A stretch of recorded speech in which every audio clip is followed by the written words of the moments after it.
Welcome, friends. Welcome. Ooh, little of that goes a long way, doesn't it?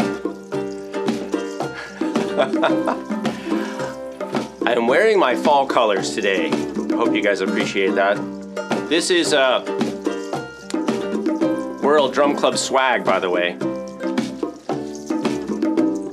What are you gonna shake? That's up to you. But you will shake it. The shaking must be done. All right, let's say hello to a few people here. To a background of congas and bongos. Not congas and tabla.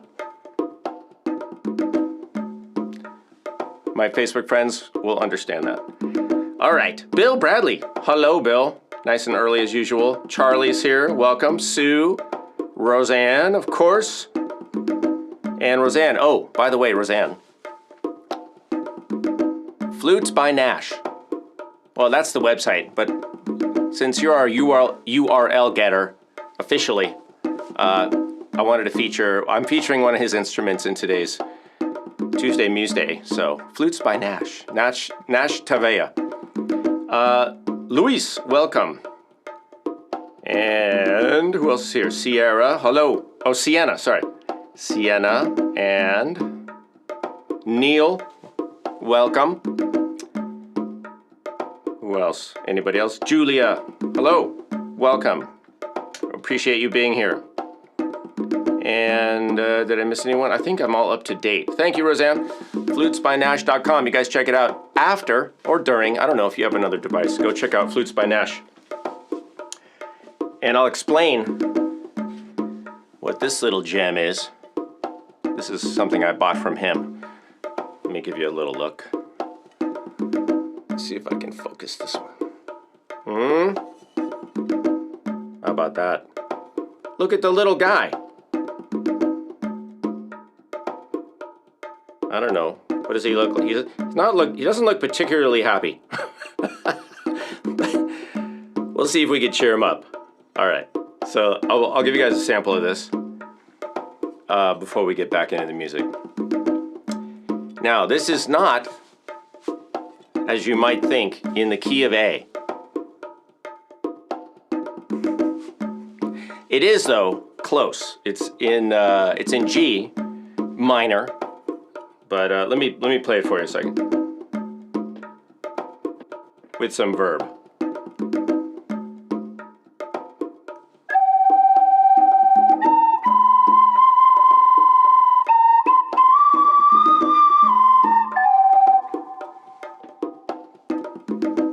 And it is a double flute. It's a harmony flute and a drone flute. So I'll do a drone.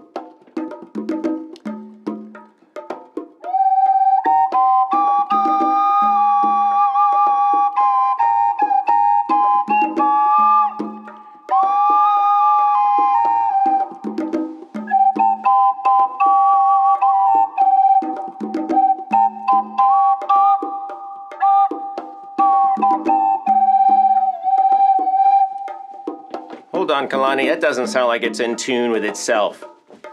Exactly. It's an effect. It's two very small, happens to be G minor, flutes that are slightly out of tune with one another, so you get that amazing wobble effect.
right, you guys. Wow, okay. I think I've heard just about enough of that thing to last me about a week. All right, let me tell you more about the flute. So, because I'm sure you're curious. Let's go to the side view. So this is the flute that I picked up recently at Solstice Flute School, one of the schools that I teach at in the summer. It's in August. It's in Prescott, Arizona in August. Look it up, Solstice Flute Camp. And I'm not sure what their website is now. It might be Flute Camp or Solstice Flute Camp. Anyway, check it out if you want. This is ceramic. Well, I wouldn't say most. A lot of Nash's flutes are clay, ceramic, because they're in that what we call the pre-Columbian or traditional way of making flutes. I believe it's in his family for several generations. He's an excellent flute maker. I have another one of his flutes, a triple. Also, I think I can use my G flute with that. I think that one's in E minor. No, that doesn't make sense. Never mind. I can either, I think it is in, yeah, it's in E minor, and I can use my, no, I have to play G major. Anyway, don't listen to me. I don't know what I'm talking about. I think that thing's in G major, and I can play my my E minor flute with it. That makes sense. All right. This one happens to be close enough to a G minor flute so I can play them together. And I was excited to get this because he doesn't usually tune he doesn't tune these to a certain key. He's like, they're just whatever they come out as. And so I was checking him out, and I got up my little tuner because I'm a nerd, and I checked it. He had a couple other ones, but this is the only one that was close enough so that I can actually use it with other instruments. Let's see if I can give you a super close-up of the... I have to refocus the camera. There we go. All right, there he is. Look at him. He's cute. He looks like a bulldog man or something. So it's got 3 holes on the front and 1 hole on the back, thumb hole. And I don't know what that says right there because I don't have my reading glasses on. All right, so that's the flute. And if you guys have any questions about it, I guess see me at Patreon. How's that for a little hook? Come on over. But I just appreciate Nash and his work, and he's a super nice guy, and all his flutes are great. So I encourage you to check out his work, flutesbynash.com, right? Roseanne posted the link. And also for solsticeflute.org. That's what I thought it was. Something with solstice and flute and .org. All right, so I think we're pretty much caught up. I do want to give a shout out to the maker of this flute, which is one of my favorites. You guys got to see this thing. How can I show you? In the side? Look at this. Look at that beauty. That is Nigerian ebony. And anybody who's in the flute world is going to know who made this, but I'll tell you, you can see the bird. That's so it's Nigerian ebony, turquoise, and I think some abalone or mother of pearl. And this is made by the one and only Brent Haynes Wood Sounds Flutes. And it's G. It's a G flute. And I don't play this flute often because I'm usually playing in what? D minor or A minor, which is kind of like where a lot of my fixed tuning instruments are, like the handpan, tongue drums, kalimbas, steel drums, hand pans, and so forth. So I'm happy to be able to play that flute today because it's an amazing flute. And then I also played this, and this is a Pat Heron D, low D, and extra points for anyone who tells me why I was able to play the low D flute in a G minor. Why was I able to play a D minor flute in the key of G? That's extra points for today. This is a bass D. I've had this, I play this on the show fairly regularly.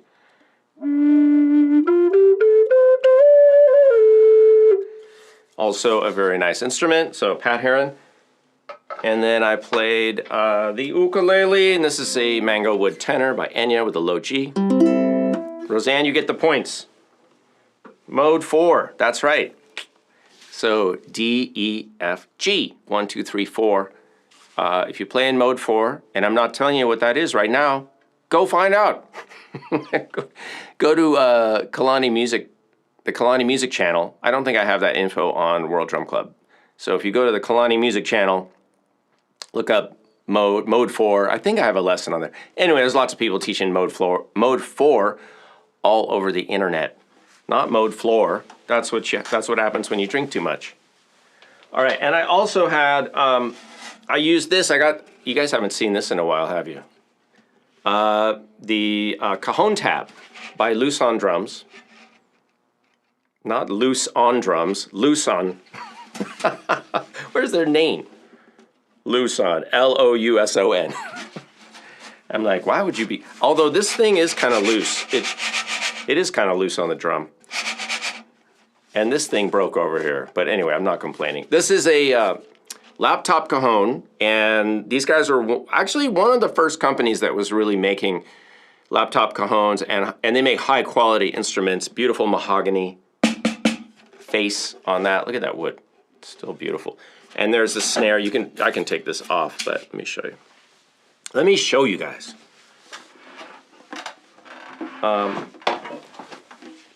Because I know you're in there like, come on, I can't see it. Look at that wood. Woo. So that's the top, or tapas, and play it on your lap. Let me turn this down a little. And then you can put the snare on.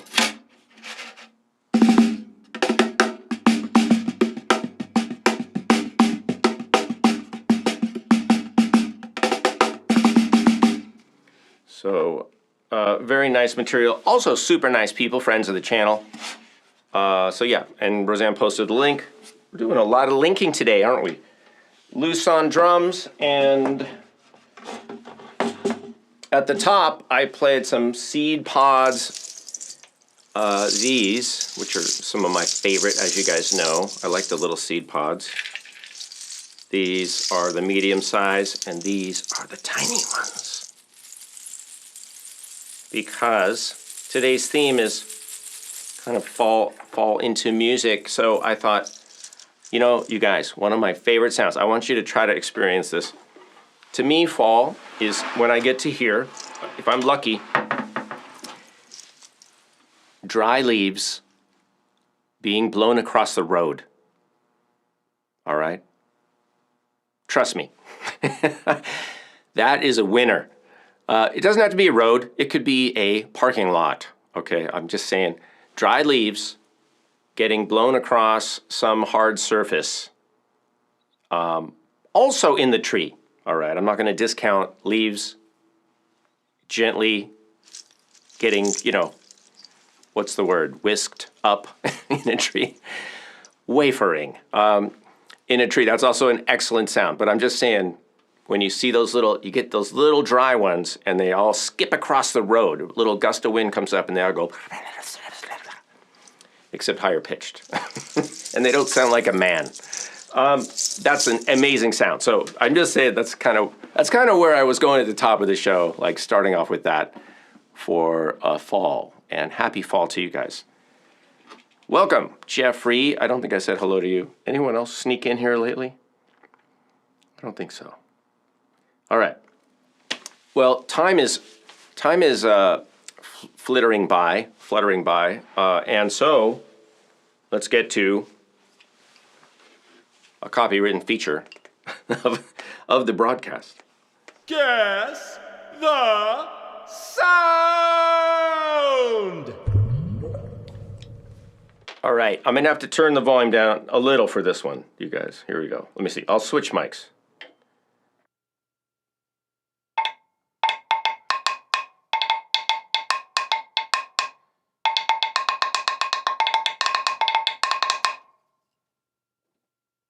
What is it? By the way, those of you who aren't familiar with this segment, it's called Guess the Sound, and the objective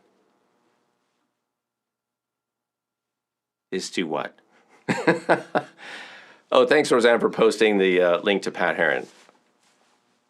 And I'm not sure if he's still cranking out flutes. I heard he had an injury, but hopefully he is.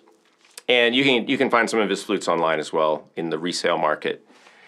As you can, I think most of the flute makers. And Sue chimes in with clapper. Good guess, but no, not a win on that one.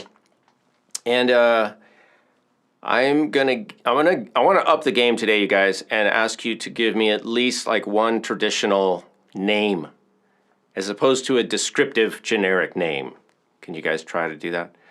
So, close, Roseanne. Tone block is, I mean, it's not really, to be fair. Although the sound is, it sounds a little bit like that. But listen carefully. I'm going to play it again.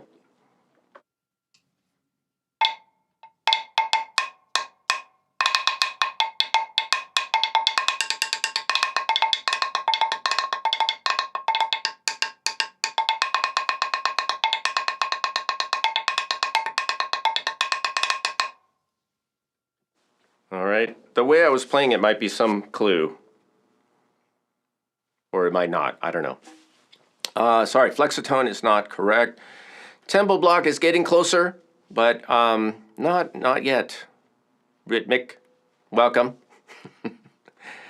Anyone else? Just, you guys can throw out any name, anything you think of. I mean, you might hit it. But I am thinking of kind of an ethnically generic, a geographically specific instrument, although there's some room for interpretation in here. Okay, I'll give you even a general name for it. Anybody? No? I see tempo block is the last guess. Clave block, you know, these are all good guesses, you guys. I don't want to be, you know, I'm trying to be positive. I'm trying to be reaffirming, but it's not a clave block, although, I mean, maybe you could put together a couple of block sounds and come up with the same cumulative, you know, effect. Okay, so Roseanne, technically, you're saying some sort of xylophone. I mean, technically, it is a xylophone, but it's not a xylophone. But I'm just saying xylo is, I learned this back in the day. Xylo comes from the Greek word for wood, and phone just meaning, you know, instrument or sound, you know. So it is a wood sound, but it's not a xylophone. Fish Chinese block, I mean, that's getting closer, you guys. And wood block is a little farther away than fish Chinese block, I would say. Here it is one more time.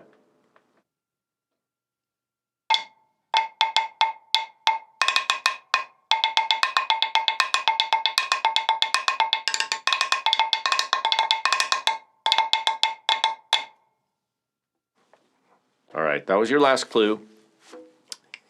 10 more seconds. No, I'm not going to torture you guys anymore. All right, I see a lot of good suggestions, but here it is. I'm going to move this up, and we're going to switch to the overhead. Hold on, let me get situated so I can show you. And I got to undo the thing. There we go. All right, you guys, check it out. Yes, that thing. I gotta turn the mic down, hold on.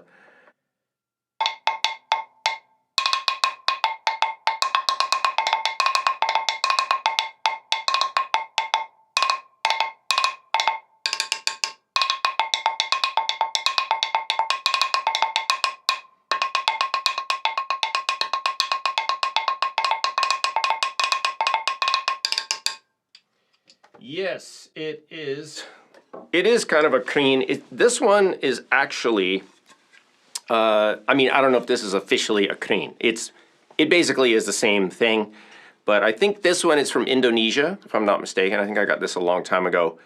I do have a couple creen. Creen are a little bit different in that they usually will have slats. They'll be like this middle section will be like a long slat and a long slat, and there'll be a kind of a divide. They're just a little different. I'll try to find one so I can show you guys. But this is definitely a log drum, is what we would call it. And Lacey is like, fence post. It might have been at one point a fence post. And yeah, African, or I think this is Indonesian, but maybe it's African. I'm not sure. It could just be a log drum that somebody made, somewhere. It's pretty rough, to be honest. But I've had it a long time, and it still sounds, like a log drum, as it should. All right. So, unfortunately, nobody got the points today. So they're going to roll over like a log to next week, I guess. And when are we back here? It's 29th, almost Halloween, you guys. So get your Shake It orange Halloween color shirt from Teespring. All right, what do we have? I think that was it. I showed you the flute by Nash, right? And I'll just mention I was playing cajon also. I think we're all caught up. All right. So let's mention Gimme 5 now. And for those of you who don't know, Gimme 5 is where one of you guys pick any 5 instruments that I have kind of here, right in the immediate vicinity. Just FYI, so that would be bongos, not tabla, congas, the creen or log drum. Hey, Tom. Oh, thank you very much. Super chat donation from Tom Fox. Welcome, Tom. And Tom, you might be interested in the flutes I was playing at the top of the show, in case you missed it. I don't know if you were watching or not, but thank you. We've got the seed pods. I've got a really nice sistrum right here, one of my favorites. You gotta love those bottle caps. That's also, I pulled this out because it also is kind of not as good as Leaves Across the Street, but pretty good fall sound. Shakers, there's the cajon tab, laptop cajon, there's the lap bottom cajon. That's not right. That I'm sitting on, there's the ukulele, there's a couple flutes, and so that's what you guys have to work with as far as the looping, generally speaking. And also, just FYI, we were dog sitting this little dog, and I was playing with him, like you do with a little dog, and he got my finger with his tooth.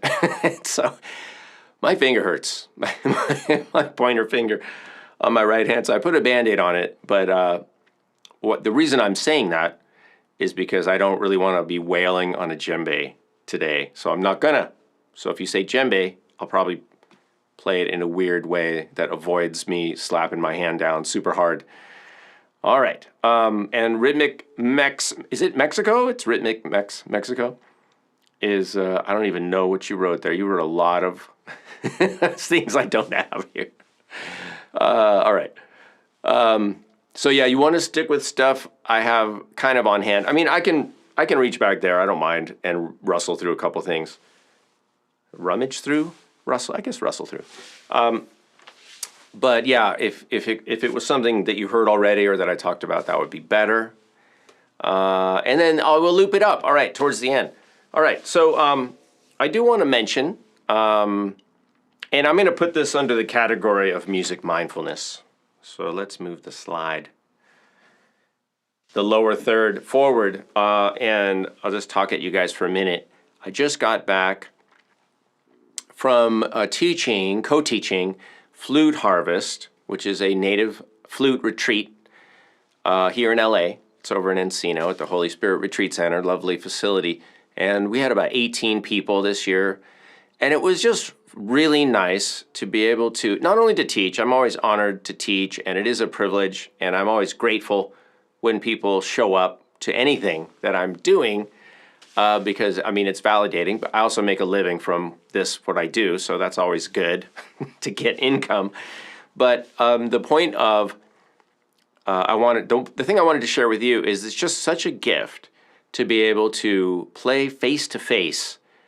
And maybe this is just pandemic, leftover, pandemic hangover, but, we all didn't play much, I think, with other people during the pandemic. So I just relish the opportunity to make live music with other people. And we did a lot of that this week. And it's not just Native American style flutes, although that's the main focus. But we played, people brought all kinds of stuff. One woman brought a Celtic harp, or Irish harp, I guess it could be called, and it's beautiful. And people brought other things, other instruments, and it was just really nice. Somebody brought a really nice harmonium, and so we had harmonium and flute, and harp and flute, and then I had ukulele, and we had some other instruments. One of my co-teachers, Clint Goss, has a solfeo, which is an electronic, wind trigger. It's a electronic, what do you call it? It's a transmitter, and you can play it like a flute or a saxophone. It's made as a sax originally, but he plays it like a Native American flute, and then he can play anything, right? Any synthesized sound, any sample, and that's pretty fun too. And what does it have to do with mindfulness? It's just, when we make music, we're really paralleling the core values of mindfulness, I think, ideally. And what are those? Well, one of them is pay attention, right? You could use the word listen, but I think that's a little biased to people who might be deaf. So there are deaf people who can definitely pay attention. There are blind people who can absolutely pay attention. So I'm not saying, I'm just saying use your senses, tune into your senses, and stop thinking and stop getting in your own way. And then if you really observe, so the way I think of this is I like to think in terms of archetypes, the leader, the follower, the teacher, the friend, the storyteller, that kind of thing. And one of the archetypes I think about is the observer. And so I'm just going to connect it with that idea as a music mindfulness idea. And even though I know that's a visual reference, observer is, but you understand what I mean. It's just, you're not trying to do something, you're trying to sense what is happening, right? Listening, looking, feeling, sensing, all right? When you really are sensing and not thinking, not thinking about what you're sensing, but just sensing, not judging it, not labeling it. It's hard to do, right? But the Taoists were talking about this several thousand years ago, and we've been trying to get it going ever since. So paying attention, listening deeply, sensing, just being an observer, and then being creative with that and playing music with whatever is happening. That is a really short path to a flow state, I think.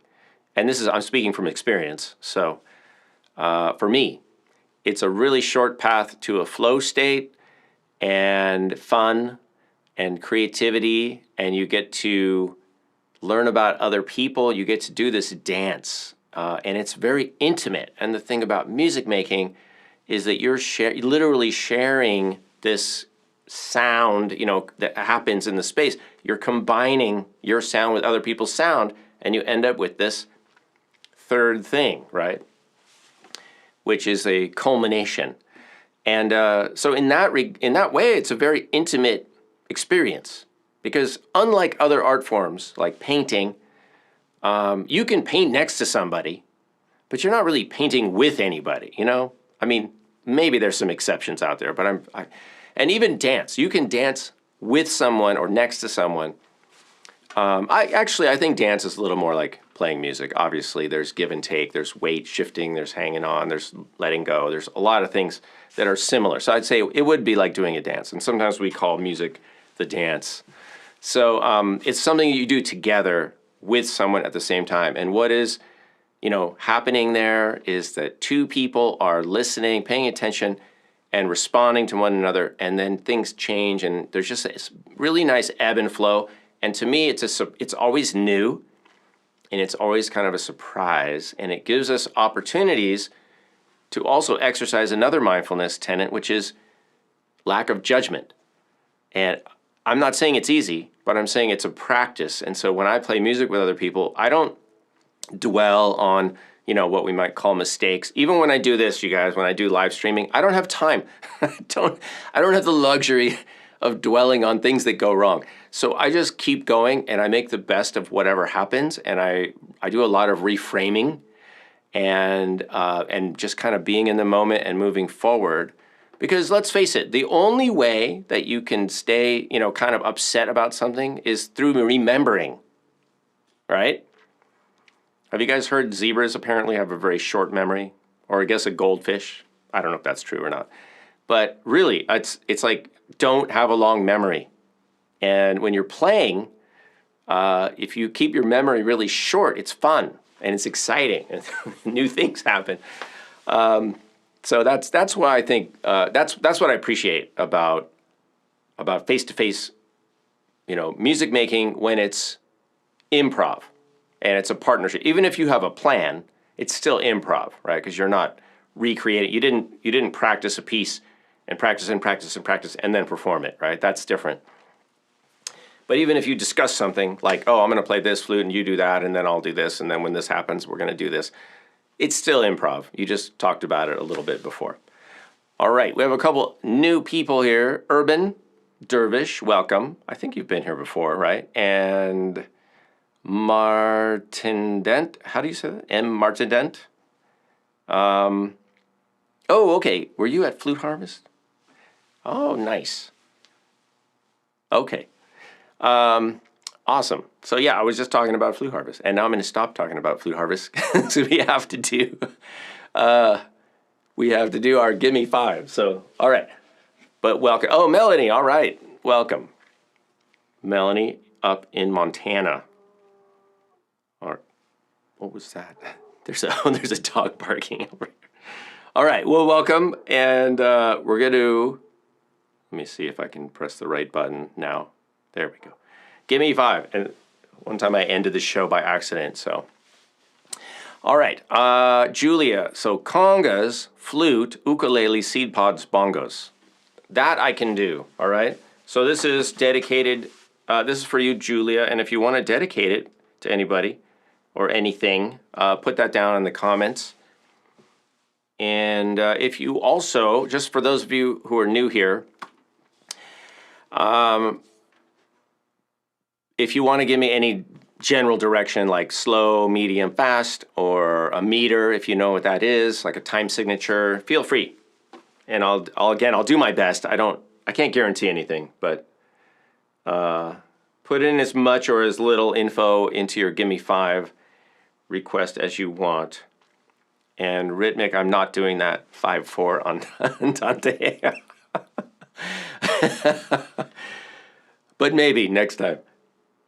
5/4 is not my friend. I can do it, but it's not easy for me. 7 is pretty easy. I can do 7. I don't know why. That extra 2 makes a difference.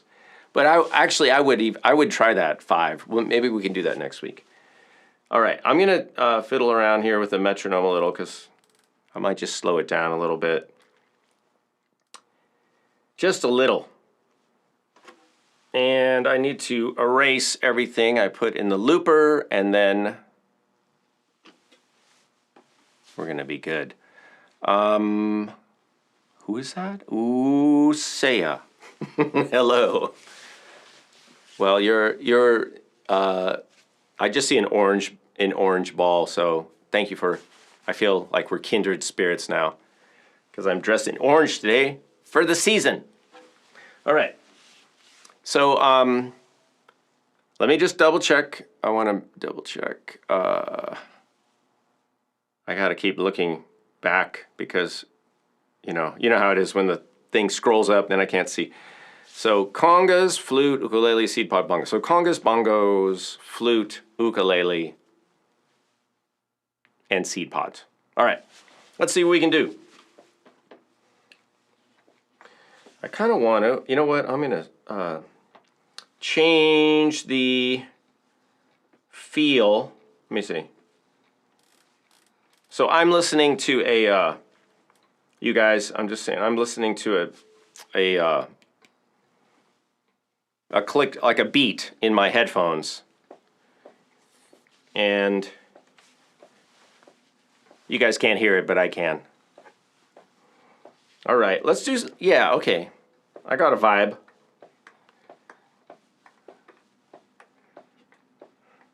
I think it'll be good. All right, here we go.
it's time to say see you later. Thank you for the suggestions. Hope you liked your Gimme 5. It's kind of a bluesy vibe.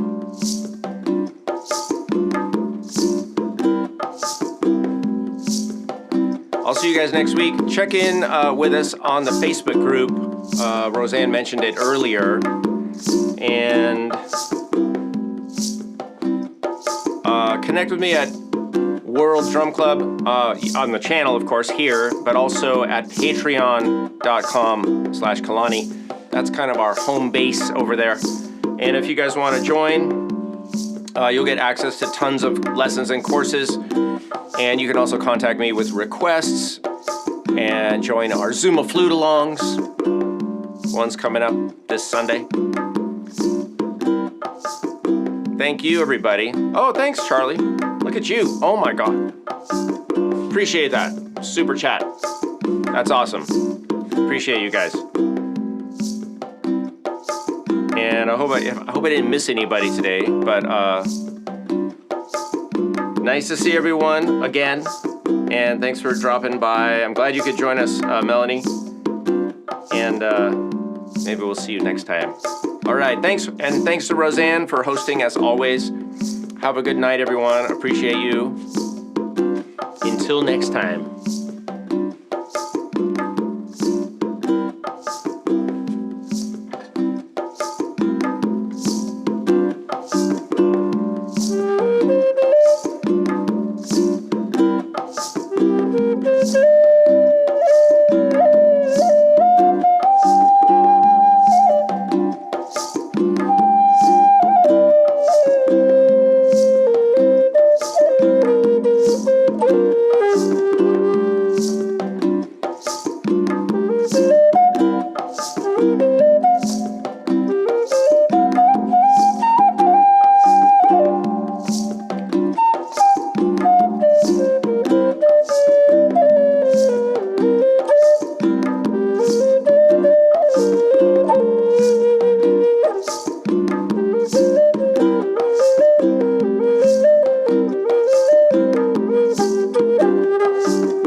Drum Club.